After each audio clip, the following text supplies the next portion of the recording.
Good morning, good afternoon, good evening, whichever part of the world you are in. I hope you are thriving and not just surviving. Welcome to yet another episode of Bizverds. And I have with me Ted joining us live from Toronto. Ted has become a good friend in a very short amount of time. We met virtually recently and we've had some very meaningful exchanges. Today we are about to speak on a topic which is something which is very close to my heart as well as extremely relevant. We will talk about making things happen in business. On one end, businesses are extremely anxious. On the other end, businesses are planning long-term strategy. Businesses are planning how to disrupt themselves. On businesses are planning how to change and move forward, how to be more agile. However, there's a lot of confusion and a lot of chaos going on right now. And what we would be looking at and what would we be speaking today would be how to make sense of what's going on right now, as well as going from surviving to thriving in businesses. Ted is a strategic business coach. He works with businesses, helping them to get aligned and of course thriving and moving forward. He has been a senior leader working in manufacturing and supply chain with multinational organizations in Canada and then across the region. Ted, thank you very much for joining. I hope it's not too early for you and you are up awake. You're done with your coffee, and if I've missed anything about you, just tell us a little bit about yourself for my audience over here. Well, to be honest with you, it's the lunch hour here in Toronto, so it's yeah, I'm wide awake and raring to go. No, I appreciate the very kind intro, and one of the things I've been business coach for about 5 years now, and what I found was I've spent a lot of time with small, medium-sized businesses to try and help them take some sort of big company tools and really use them to bring into their organizations and create sort of the plans and create the structure that they need to, like you were saying, to not just survive but to thrive and to meet their goals going forward. So spent a lot of time doing that. And you're right, with COVID and all the other stuff going on, it's probably made a lot of that even more important because there's so much noise right now. Right. Yeah. And in our workshops, we speak about music versus noise in organizations, and you've hit the nail. There's so much noise, but there's no music. We're not in sync right now. Yeah. And then this is the question: how do we get in sync? So we're supposed to speak on making things happen in business, and I've deliberately put the word in inverted commas. So how do we really make things happen in business? Well, the one thing, I mean, that's kind of a loaded question because there's so many things right now going on. But like I said, probably the biggest thing right now is the making things happen is just acknowledging that there is a business going forward. And it's really important for people to focus on what do I need to do? What do I need to change to actually move forward and thrive? The pandemic and the subsequent sort of lockdown, shutdowns, things like that have made things difficult. Don't get me wrong, but at the same token, in some cases they posed opportunities. In some cases they've made people kind of pivot. And one of the things I always tell people is it's kind of a 5-step program, in that what you find is at the beginning people just want to survive. What do you need to do to actually work remotely, do all the things you need to do to sort of at least keep the lights on, keep people occupied, take advantage of some of the government programs, et cetera. Then the next piece of it is, okay, so how do we then go from survival to actually making money, doing the things we need to do for the next 6 months so we can assess the way things are going to pan out. because sometimes the fear of the unknown is the biggest thing that gets in people's ways. Right. But the other thing, sort of the third piece, so you've done the survival piece, you've done the, okay, let's move forward, sorry, the crisis piece, then the survival piece. Next is usually, okay, how do we come out of this and pivot a little bit? What do we need to do to change things? Some of the changes will be permanent that we've gone through up to this point. So what are we going to do differently going forward that's going to allow us to grow and thrive in a different or different markets? And then past that is usually, how do we grow the business? And then how do we really achieve the vision and mission? And do we have to change that going forward as well? So make a long story short on that one, the biggest issue really is just, you got to be doing something. You can't just be waiting things out, because you'll be waiting a long time and it won't lead to any sort of success. Right. Yeah. Yeah. And this is interesting. You've got to be doing something, because all that stress and anxiety has sometimes make people completely frozen, and then they don't know how to move forward. But I think you've hit the nail on the head, that we need to be moving forward. We need to be doing something, and in the longer run, probably challenge even the most core of the business, which is the vision and mission, and then probably move on and say that, okay, how do I change and how do I move forward? So that's interesting.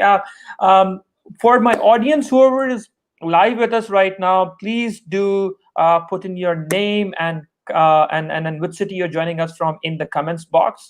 Just say hi to us, if nothing else. It would be amazing to say hi back to you.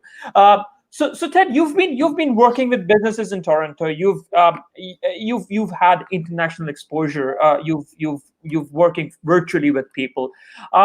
You speak about the 5-step process of going beyond survival. Well, first surviving and then moving towards thriving. So let's quickly jump into that 5-step framework. What's that, and how do we and how do business people as well as bigger organizations, because when we speak about entrepreneurs, it's not just the business owners, but there are these entrepreneurs within organizations who are responsible for their own departments, and how do they take things forward. Of course, the context is different for all of them, but still a lot of things remain same. So Sure. So what is the 5-step framework? Well, I mean, it's kind of, at least this is the way that I've sort of looked at it and interpreted it, but the 5 steps are actually quite straightforward. The first one, which most people have gone through, is really the crisis management piece. So number one is, again, you've got to manage the crisis, figure out what you need to do to automate things, get people working remotely, get people communicating with each other. Like I was saying before, get access to government programs so that they can at least keep things moving and organized. And a lot of organizations have done that really, really well.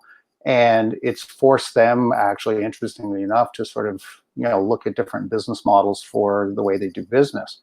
Second thing, from a survival point of view, is usually, okay, now, what do we need to do for the next 3 months, 6 months? Do we have to consider some layoffs? Do we have to consider temporary layoffs? Do we have to do things somewhat differently so that we can maintain cash flow, so that we can actually make, we can create some business and keep things moving until this at least, gets better. I won't say it disappears altogether, but it at least starts to right itself.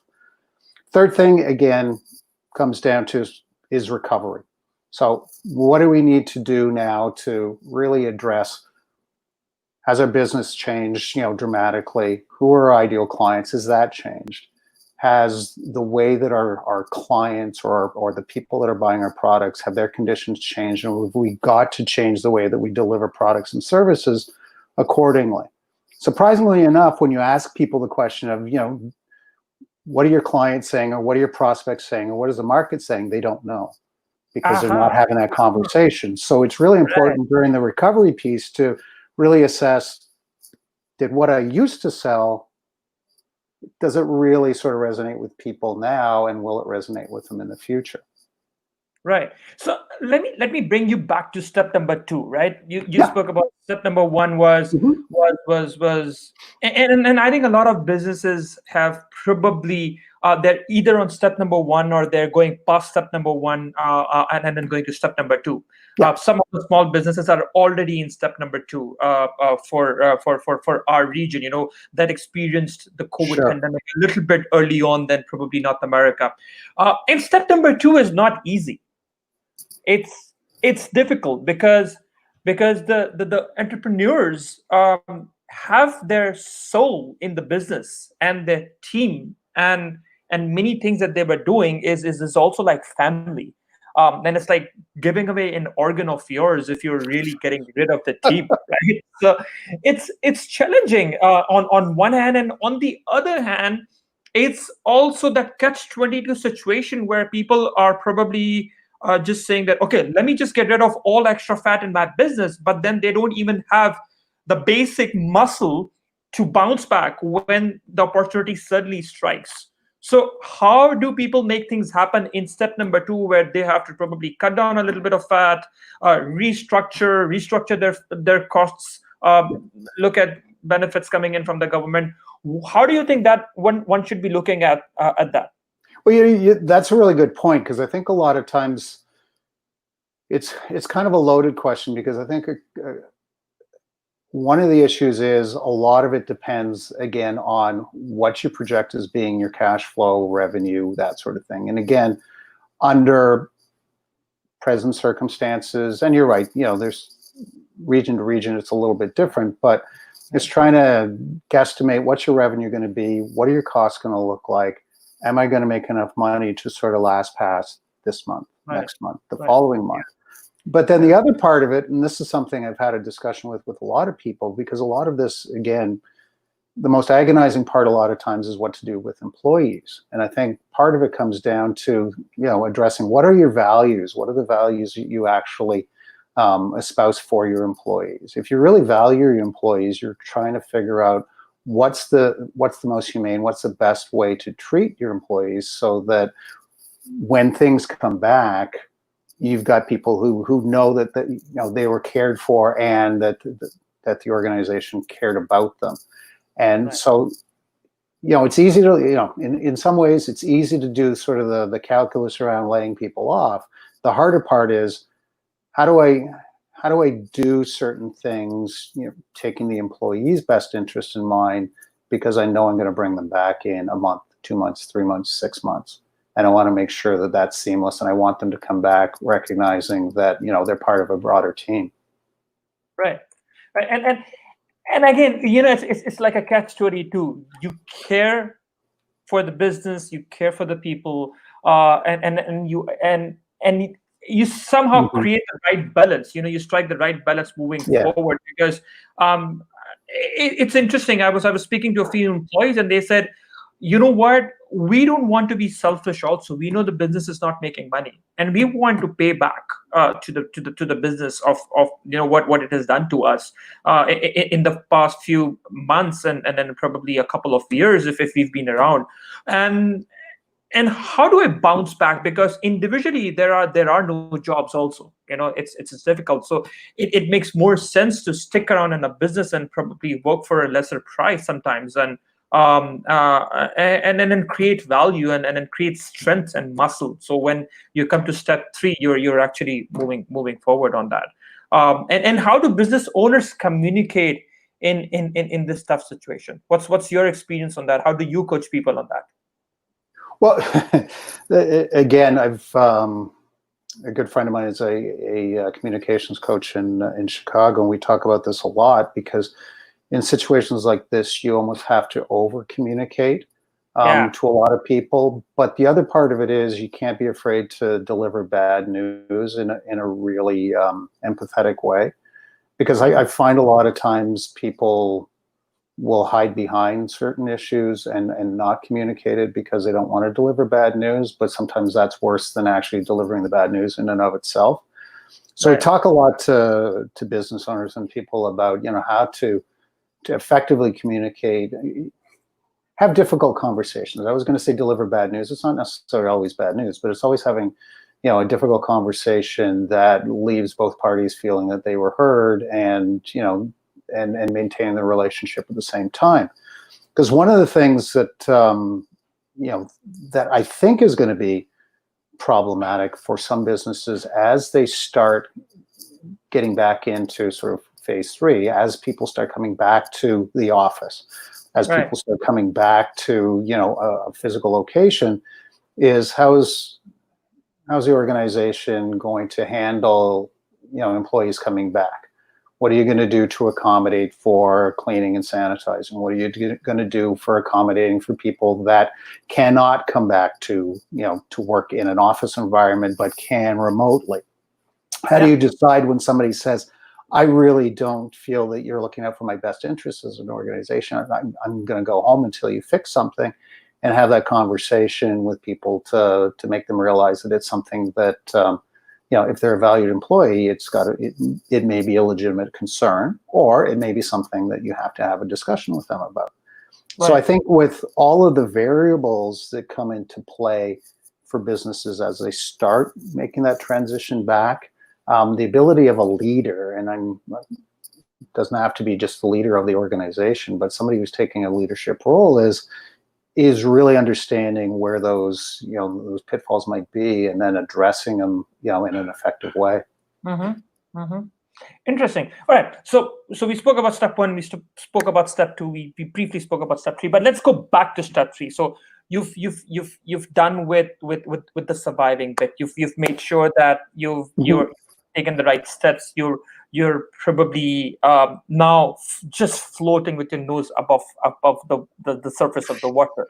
Right about here, right about there. Right about here, and you're probably going in again and then coming out again. But you're just there. Now, moving to step 3, realigning your business. Let's talk a little bit about that.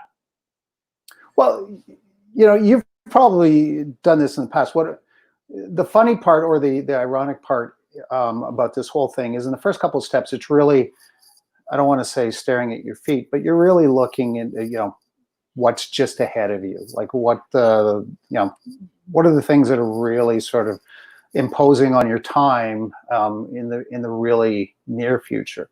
Mm-hmm. The third step's really understanding business probably will change, and probably has changed in certain instances for good.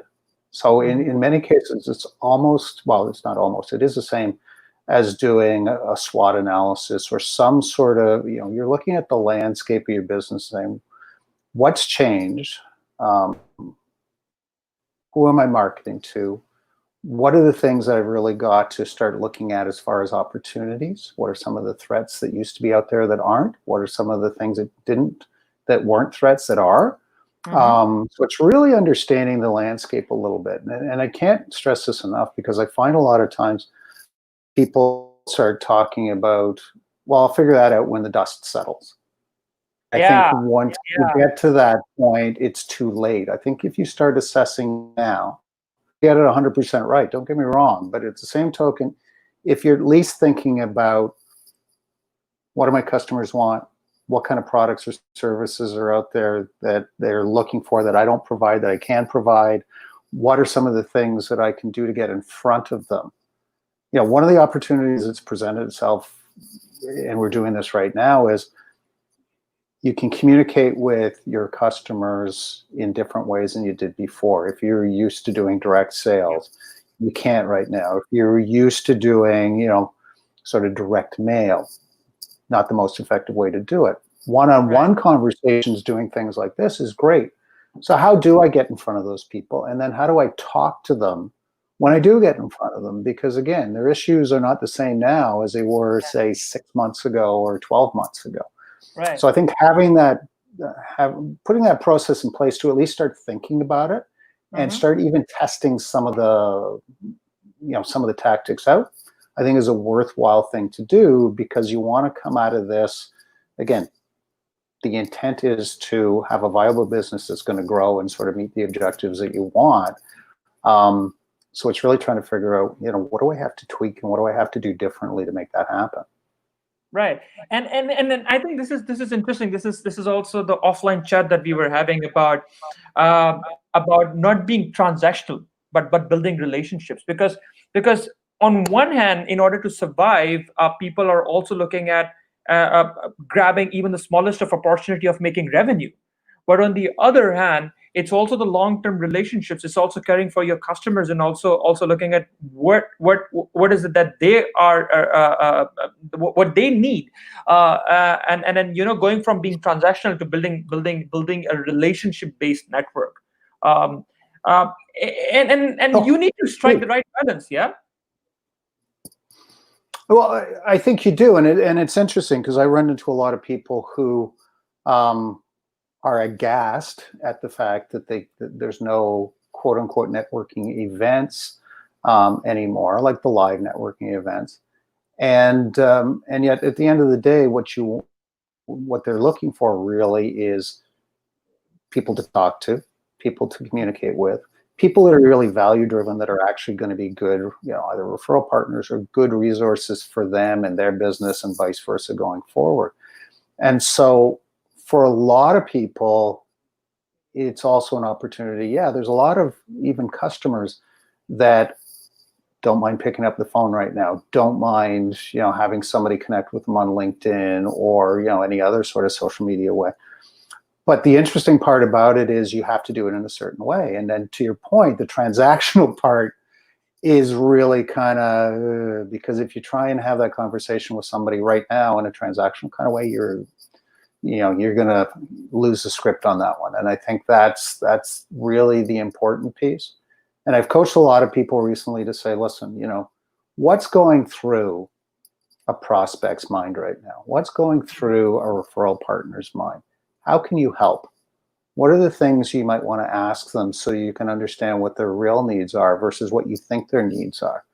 And not necessarily have the solution focused on what you can do, but what you can do to help them. I said, for a lot of people, if somebody were calling me and ask, that sort of question, ask me a bunch of questions and how can I help and stuff like that, I'd be all over them, because I'm just thinking, here's some genuine people that really want to help. And I would certainly over time give them business, but also realize that they're good people to connect with. Right. Yeah.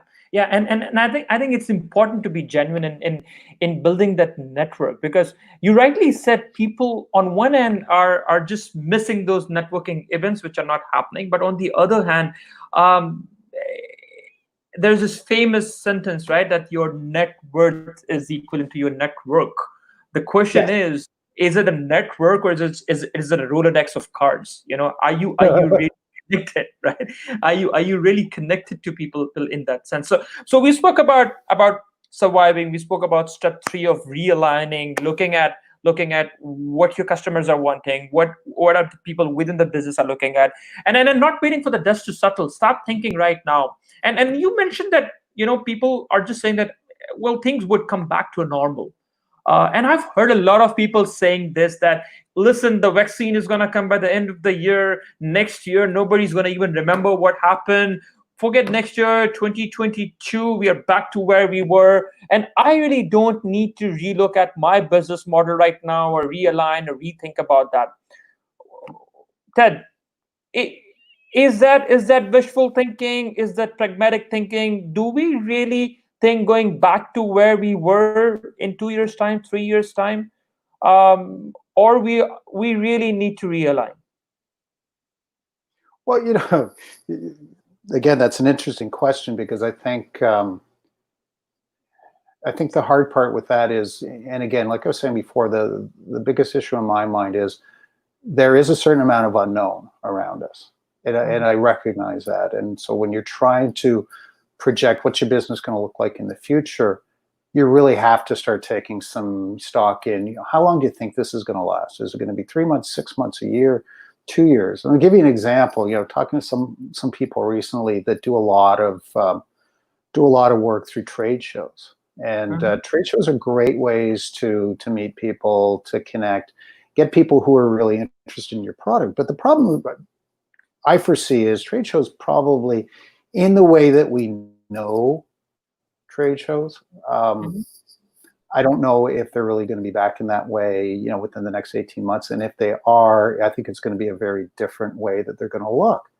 Right. And so the issue is, to your point, you can wait and see, but the problem is that the timeline for the wait and see is probably going to exceed the time that you've actually got enough cash flow.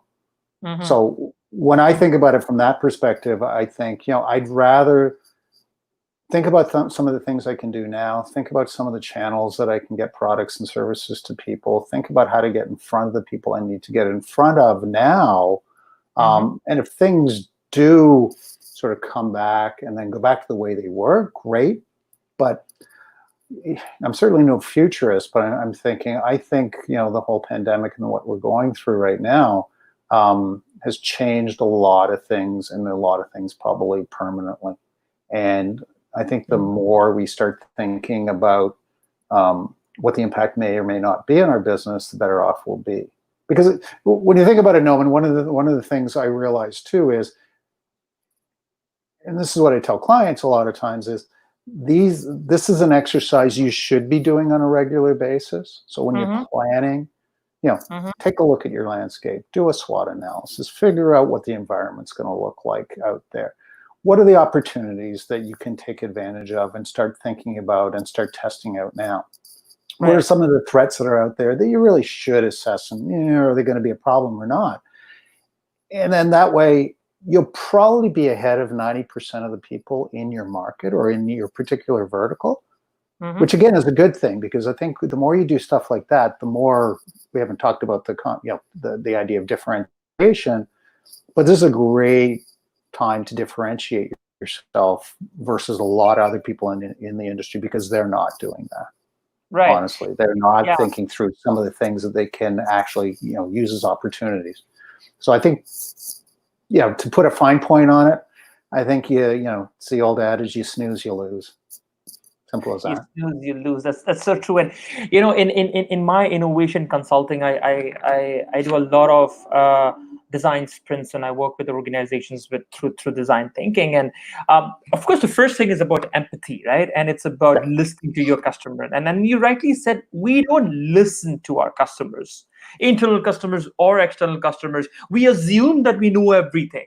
And I think this pandemic has made the whole assumption business gone for a toss, because everything you assumed was wrong, right? And Steven Spielberg had a movie, and I can't quote that dialogue, because where he spoke about what an assumption is all about. It's a mother of all blah blah, and then I think that's so true today. But the other part that we work with clients during a design sprints and disrupting from within is building prototypes and going and testing them right away.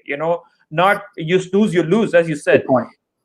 The point is, especially with established businesses, they are so scared of testing prototypes. Well, thankfully, pandemic has helped them to change their business models right away, but they're so scared of testing prototypes that it's difficult to really make the whole process work for them. And I think that's exactly so. You've worked with manufacturing, you coach law firms. How can businesses look at various prototypes right now, try them, test them, realign, and sniff change, and really come out strong on the other side of this pandemic, and not just leaping and crawling? Well, that's a good point, because I think what some people, well, I'll take myself as an example. I think one of the things that people do business a certain way because sometimes they say that's what the market wants, but in reality, what they're really saying is that's the way I prefer to do it. And what I found the pandemic has made me do is to have conversations with people virtually. What that also does is I don't have to meet people face to face. I can actually pivot and have discussions, and also engage clients from any part of the world, really. And so I think what it's done is it's taken down some of the barriers that people artificially believe are in the way. So, for example, again, law firms are a good example where delivering sort of law virtually is one of those things that can be done. It's not that difficult. But again, if you believe that the best way to do something is face to face, it's hard, short of getting a disruption, to do it any differently than you've done it in the past. So sometimes it takes, and I hate to say it, but sometimes it takes a major disruption, i.e. a pandemic, to get people to really rethink, what are hard barriers, or what are hard bottlenecks, and what are really sort of self-imposed things. And so I think Yeah. it's a good thing now to get people starting to think about, what are those self-imposed things that I don't really have to do. Right. Um, Another good example, and this is a small one, but I always like it, is there's always been this thing where certain, for example, clients and customers always prefer to pay by check. And people always say, well, that's just the way it is. That's the way it's always going to be. It's really forced people to start using, again, online banking, use wire transfers, things like that to do their business. So the people who said, no, my business doesn't need to, I don't want to have it be 100% virtual or 100%, online, are now starting to realize that there are benefits to doing it, Right. as far as efficiency, but also as far as overhead. And Right. they're starting to think about, okay, so what's the implication of that going forward, and how do I make that happen in a way that differentiates me versus the competition in my market? Right. Right. Yeah.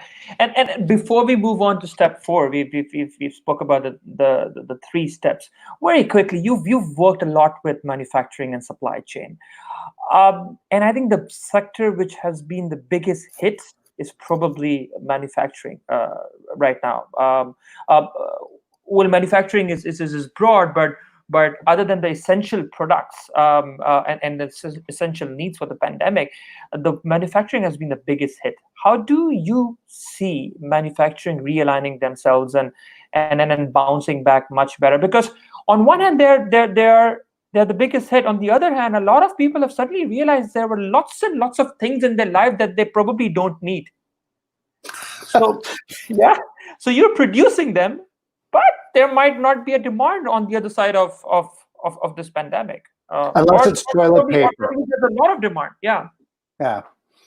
No, it's interesting, because I think it's almost like you inextricably link both manufacturing and supply chain. And I think um, what we've seen again over the last 3 months or so is, and again, this is just my personal opinion, but I think the globalization of a lot of manufacturing now is going to come back and become more local Hmm. in many ways, for Hmm. various reasons, because I think the supply chain for a lot of different things um, was complex in some ways, the actual supply chain was very long.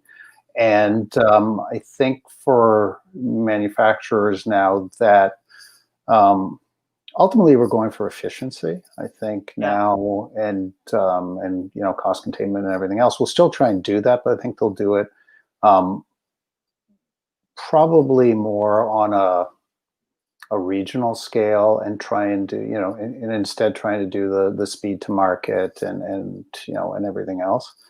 So I think it'll be interesting, because I think there's going to be a lot of fallout there, and I think you're going to see a lot of realignment as a result of this. Right. And And it's interesting because we're going from centralizing and globalizing to suddenly localizing and regionalizing, yeah. and I think that there's a lot of opportunity for regional businesses when this comes through.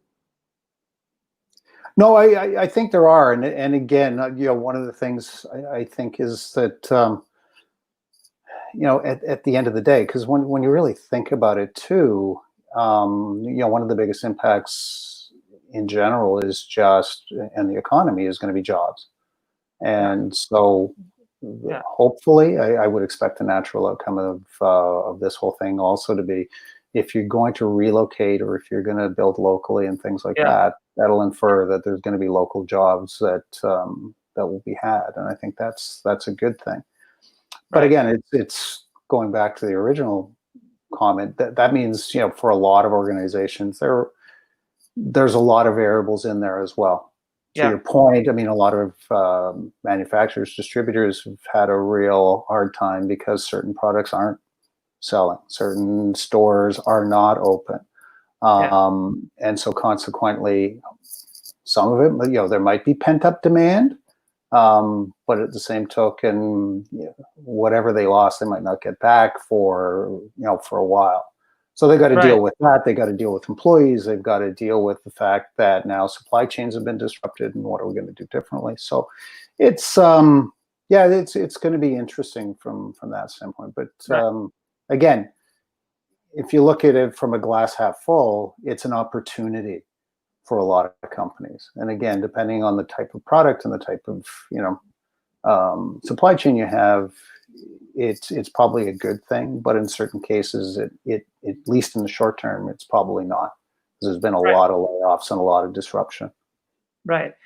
Great. So we spoke about the three steps up till now: redesigning the way work was done, then restructuring the business and the business needs. The third part was realigning the business and listening to the customers.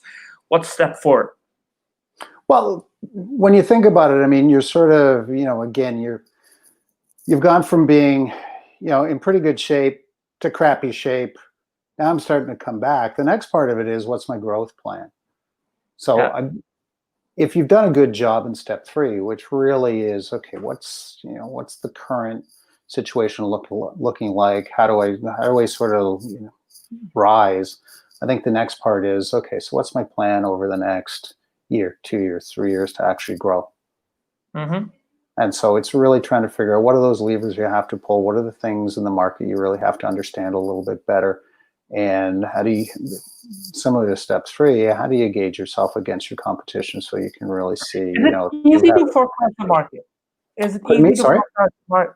Is it easy to forecast the market beyond the pandemic? We're so engrossed inside that I think it's isn't it difficult to see beyond and then prepare a growth plan? Well, I think it is, but I think it's like anything else. You have to start somewhere. Mhm. And what I find with a lot of people is, yeah, there's a lot of variables out there, but again, the one thing is, if you're mindful of some of the external factors that get involved, at least you can say, this is what I'm planning on doing. And if external factors start to impose on that, at least you can recognize it and course correct and pivot a little bit too. But I find if you don't, then you've got nothing really to work towards. Because Right. I found in a lot of cases, again, it doesn't really matter what product or service it is. But I mean, in the case of accountants, will always do what they do. Lawyers will do what they do. Will they do it the same way? Maybe Mhm. not. Will there be Yeah. more or less of them? Don't know. But when Hmm. you really think about it again, if you start thinking, do I have a viable product or service? Yes or no? Am I good at what I do? Yes, I am. So what are the things that I need to do to take my business from, X in revenue to 3X in revenue? Yeah. Yeah. Assuming nothing, assuming there's no more pandemic, assuming that, there's not some calamity that, within even the market that, you can't really anticipate. Right. There's always a way to say, this is what I'm going to do, all things being equal, and I'll always be assessing along the way. Because I think a lot of times, to be quite frank, is people will they'll set their plan, their growth plan, their annual plan, and then off it goes, and they never look at it again. Yeah. So I think if you're Yeah. constantly in Yeah. that mode of, what, I'm always going to be looking up versus looking down, then I think you can get a sense of, does it really impact reality or not? Right, because if it becomes yet another document that's somewhere in the shelf, then it's not worth it. As a coach, how are you helping business people and entrepreneurs rethink, realign, and then think about the growth plans beyond the pandemic?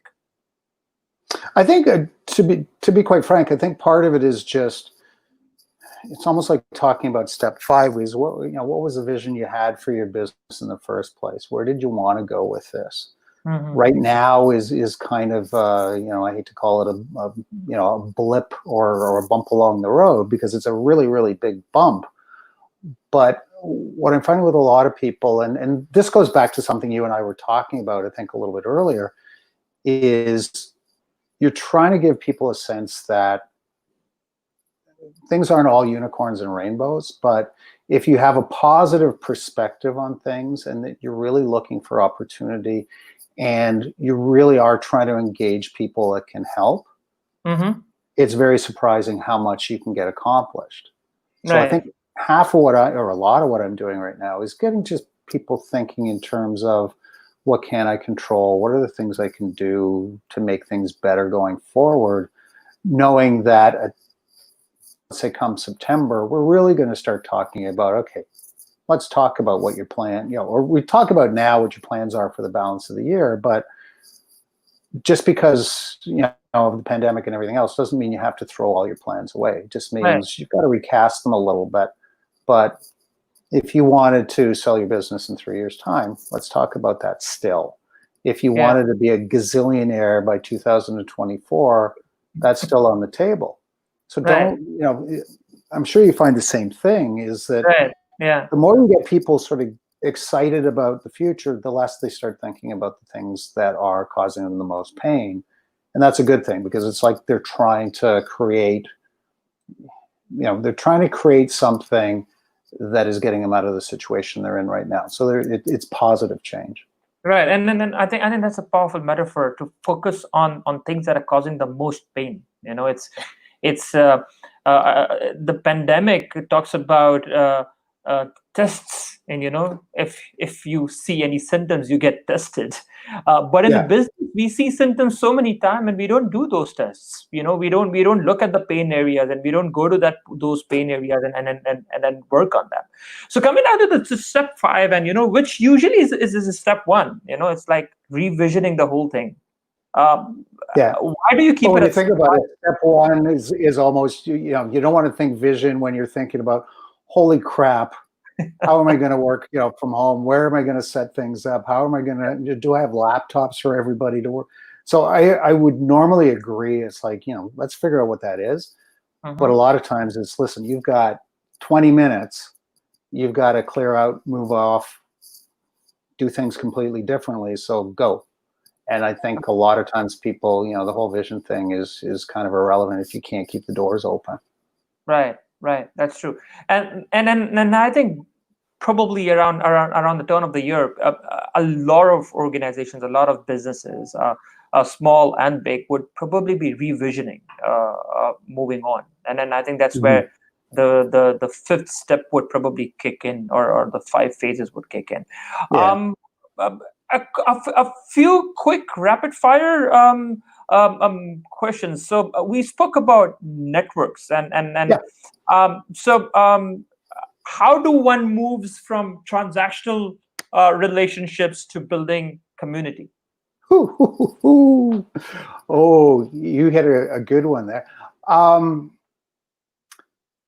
You know, sometimes it's, and I'm going to throw something, out here. I think it's identifying what your own values are, Mm-hmm. so that you can then say, what kind of values are I looking for in the people I want to connect with? You and I were talking before we got onto the live stream, and one of the things we talked about was, like, transactional people are typically desperate for business, all about themselves, all about the sale, not really caring about the other person and what their needs are and everything else. And a lot of times you can tell who those Mm-hmm. people are just by, Mm-hmm. just by body language, just by talking to them or whatever. And I think when you value people who, exhibit, the giver's gain mentality, that are people who are very good at what they do, that are great, I think you said earlier, are great listeners. That starts narrowing down the field of the number of people that you want in your community, because those are the people that will give you the time, give you the attention that you need, and think about you when, they're meeting with other people that you might want to meet or you might want to connect with as well. Right, right, yeah, yeah. All right. So wrapping it all up quickly. One phrase that comes to your mind when I say making things work in business, what's that? Because I know your 5th step is way beyond, right? Vision is much later. It's about doing things right now. So one phrase to wrap it all up. Have a plan. Simple as that. Have a plan. Right. Yeah. And as I say, if you plan to fail, you fail to plan. Right. If you fail to plan, you plan to fail. So yeah, this is interesting. We have a question which says, Shahina says, are incentives aligned with business goals? I think it's more in line of employee incentives and business goals. And I think in these tough times where even the basic salaries are up for bargain and negotiation, how do business owners work with this? Yeah, I think that's a really good question, because I think, going back to what I mentioned earlier, I think one of the things that I find is that, again, throughout this whole transition, is employees are, again, always the most important asset that we've got, and so treating them appropriately, I think, is going to separate good employers from bad. So I think, to answer that question specifically, I think it's yes, they should be. I know a lot of companies don't do that, but I think they should be, because essentially you're all in it together. And if you're expecting people to align themselves with the business goals and put the work in to actually achieve them, they should be incentivized and rewarded for doing it. Right, right. And then I think there's probably a different discussion, but the business models have changed a lot, and a lot of businesses are actually incentivizing, because not because they care probably, but because this is their need right now, because they cannot afford to pay salaries, but they could afford to pay bonuses only if the sales are happening. So yeah, that's interesting. Great, thank you, Ted, for this insightful discussion, Oh, my pleasure. and the 5 steps. And if I have to wrap it up, I think it's pretty straightforward, as you mentioned in two phrases during the episode. First one was, don't wait for the dust to settle. Just have a plan, as you said in the last one. So we can't just wait for the dust to settle. We need to have a plan, and we need to move on. And then in the 5 steps is an interesting framework. Everyone who's watching the episode, you might want to go through these again, because it's not just true for businesses, but I think it's also true for me, myself incorporated also, where a lot of individuals are probably rebooting and then restarting their lives and their careers, or they're probably realigning their careers. And Hmm. I think these 5 steps are interesting for at an individual level also, where first was redesigning the way work is being done. I've suddenly I'm right on my desk over here. Then restructuring my life around how my expenses have been, my costs have been, the way I'm doing things, and then realigning with my customers, and then of course moving on and having a growth plan, and then finally probably revisioning the whole thing. So businesses or individuals, I think these 5 steps are great for everyone. Thank you again, Ted, for joining, for giving us your time, and Thank you very hope much. to I see you. appreciate it. Yeah, hope to see you in another episode. Yeah, Thank you.